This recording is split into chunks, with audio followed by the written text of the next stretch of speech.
आज नेपाली क्रिकेट के माहौल में कुछ अजीब सा सन्नाटा है। वजह वही है जो आप सब जानते हैं। नेपाल क्रिकेट संघ यानी कैन ने अपना सालाना कैलेंडर जारी कर दिया है। आम तौर पर ऐसा कैलेंडर आते ही एक्साइटमेंट होनी चाहिए, लेकिन इस बार उल्टा हुआ। उम्मीद से ज्यादा निराशा फैल गई, खासकर इसलिए क्योंकि T20 वर्ल्ड कप अब दूर नहीं है और तैयारी को लेकर सवाल खड़े हो गए हैं। अगर सच कहूँ तो ये निराशा अचानक नहीं आई। जब पारस खड़का जैसे लेजेंड कैन की लीडरशिप में आए थे, तब हर फैन के दिल में एक नई उम्मीद जगी थी। लगा था अब चीजें बदलेंगी, प्लानिंग बदलेगी, अप्रोच बदलेगा और नेपाली क्रिकेट एक नई दिशा में जाएगा। लगा था वर्ल्ड कप को लेकर कुछ अलग, कुछ मजबूत देखने को मिलेगा। लेकिन जैसे ही ऑफिशियल कैलेंडर सामने आया, वो सारी उम्मीदें धीरे धीरे टूटने लगी। अब सवाल ये नहीं है कि कैलेंडर में मैचेस हैं या नहीं, सवाल ये है कि विजन कहाँ है। वर्ल्ड कप जैसे बड़े स्टेज से ठीक पहले नेपाल की प्रिपरेशन इतनी अनसर्टेन क्यों दिख रही है? फैंस ने क्या सोचा था? फैंस को उम्मीद थी कि नेपाल बड़े टेस्ट नेशंस के खिलाफ सीरीज खेलेगा, हाई लेवल एक्सपोजर मिलेगा, प्लेयर्स प्रेशर क्रिकेट सीखेंगे, नई कुछ बोल्ड फैसले लेगी। लेकिन रियलिटी में हमें वही पुराने डोमेस्टिक टूर्नामेंट्स दिखे।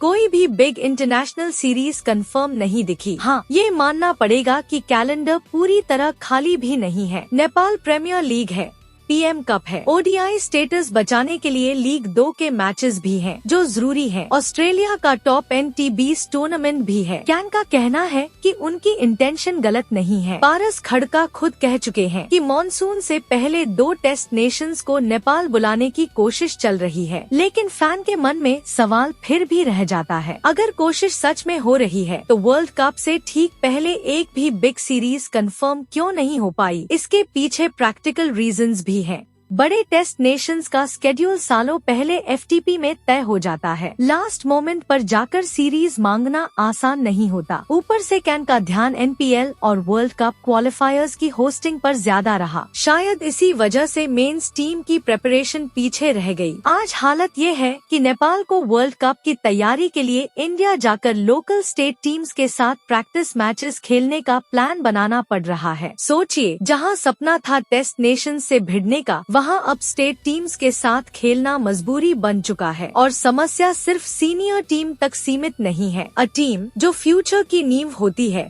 वो लगभग इनएक्टिव है। नेशनल टीम का पूरा बोर्ड सिर्फ 15-20 खिलाड़ियों पर टिका हुआ है। ILN सीरीज के बाद टीम ने एक भी मैच नहीं खेला। अगर कल कोई खिलाड़ी इंजर्ड हो गया या फॉर्म से बाहर हुआ तो रिप्लेसमेंट तैयार ही नहीं है। अब इस पूरी कहानी में इंटरनेशनल पॉलिटिक्स का एंगल भी जुड़ गया है। रिपोर्ट्स है कि बांग्लादेश सिक्योरिटी रीजंस की वजह से इंडिया में वर्ल्ड कप मैच नहीं खेलना चाहता। अगर मैच श्रीलंका शिफ्ट हुआ और नेपाल उसी ग्रुप में है, तो अचानक ट्रैवल प्लानिंग और प्रिपरेशन सब बदल जाएगा। तो आखिर में सवाल बस एक ही है, फैंस की उम्मीद, जुनून और भरोसे पर खड़ा नेपाली क्रिकेट क्या इन एडमिनिस्ट्रेटिव और स्ट्रक्चरल चैलेंजेस को पार कर पाएगा? इस सवाल का जवाब आज किसी के पास नहीं है।